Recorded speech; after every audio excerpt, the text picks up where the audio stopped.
So yun, magandang araw mga Lods, this is Legendary TV. So for today's video mga Lodi, gusto lang natin i-review yung ating ginagamit na camera.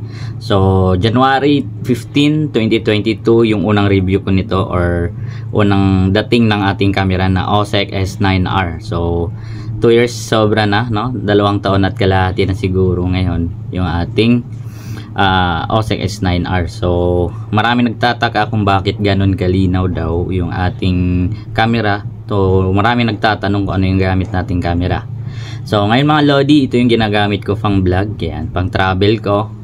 Ang video natin sa harap, no, ang ginagamit natin sa helmet natin na camera. So ito pa rin yung gamit ko dati pa mga Lodi, no, since na nagsisimula pa lang ako sa pag vlog, sa motovlog. Yung gamit kong camera ay OSEC S9R pa rin. So dahil nagustuhan ko yung OSEC S9R kasi budget meal camera lang siya, tapos may external mic na. So kapag motovlogging ka, dapat meron tayong external mic, kasi kung wala, garagal talaga yung boses natin sa lakas ng hangin at maingay yung video natin mga Lodi. So ngayon mga Lodi ay papakita ko sa inyo ang kanyang footage at saka yung kanyang voice quality mga Lodi, no? Pati yung video quality niya ay ipapakita ko sa inyo. So bago ang lahat mga Lodi, ito nga pala yung aking ginagamit na camera na pang vlog natin. So yung front, ito yung ginagamit ko mga Lodi kapag may travel tayo. So dito ako nagre-record. So mga Lodi, no, ang tips ko lang sa inyo, yung setting na ginagamit ko ay 1080 by 30. Ayan, 1080 by 30 yung settings nito. So naka-wide po yan mga Lodi kapag nag-rides tayo. Naka-wide po yung setting natin dito sa camera, na yung angle ng camera. So naka-wide. So 1080 din yung reso niya, yung ginagamit natin para mas matipid at mas malinaw. Kung gusto nyo mas malinaw pa Lodi, meron hanggang 4K po yan yung reso niya. Kaso medyo magastos na sa memory card. So 34 gig yung camera ay yung memory card na gamit natin. So sobra 2 oras bago siya mapuno mga Lodi.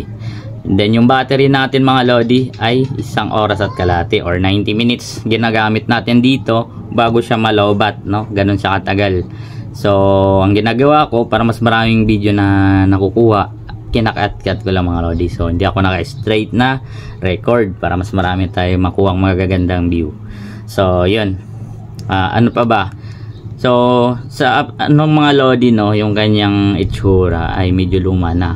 Ayan, dahil 2 taon na natin ginagamit, as kupas na yung mga ano niya. Pero yung kanyang lens mga Lodi, yung lens na extra niya ay hindi pa natin nagagamit. So bagong bago pa.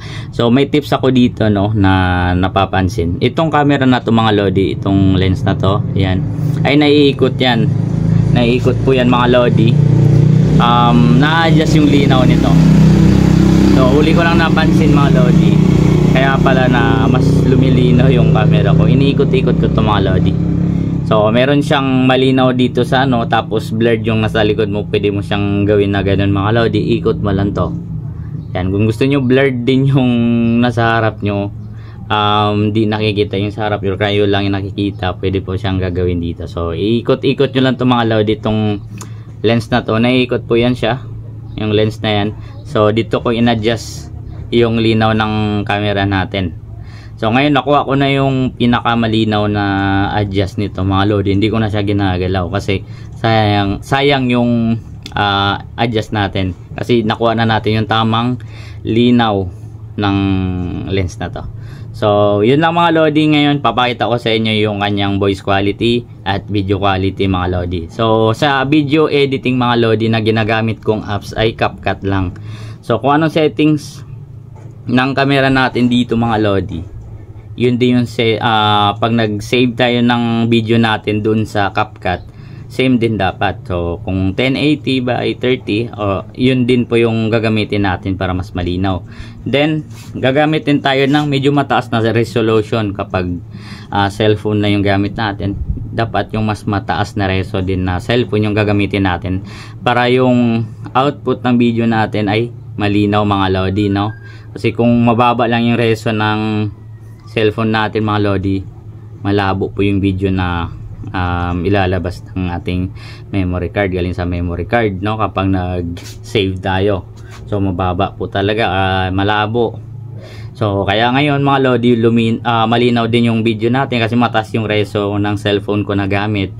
Ayan, pag nag-save tayo ng video, kung gaano kalinaw doon sa camera natin, ganoon din siya kalinaw doon sa phone ko. Kaya ayun lang, tips ko lang sa inyo. CapCut lang yung ginagamit ko kasi mababa lang yung gig niya. Kapag kahit mahabang video, maliit lang yung kain ng memory, no. Ayan, so yun mga lodi, ito yung kanyang footage ng camera at yung kanyang voice quality ng external mic natin. Ayan, panoorin nyo na lang itong video na to.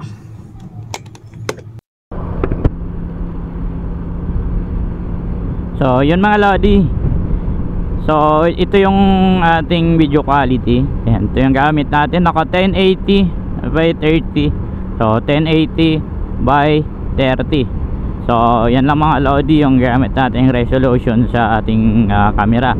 So sa angle naman mga lodi ay naka wide angle po tayo ngayon. So may external mic.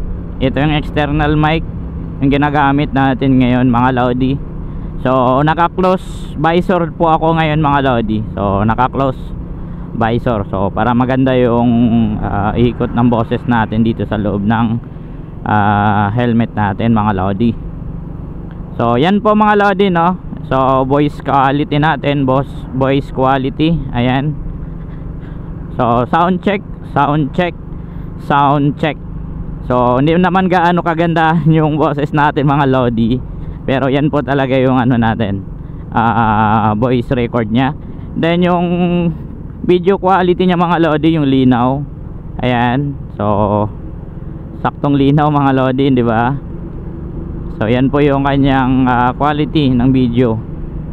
So sa may external mic nya, ito po yung gamit natin ngayon na naka-record yung camera natin, ay nakasaksak po yung ating external mic. So nasa loob po yung kanyang wire sa loob ng helmet para hindi gaanong maingay or marinig yung mga kaluskos ng hangin mga lodi. At the same time, di rin masyadong rinig yung mga ingay sa labas ng ating paligid. Ayan. So napakamura lang nito mga lodi, no. Napakamura lang ng ating budget meal camera. So yung ibang camera na lumalabas mga lodi, wala silang external mic. So wala din external memory. Wala pong ganong previs. So yung sa atin naman ay meron.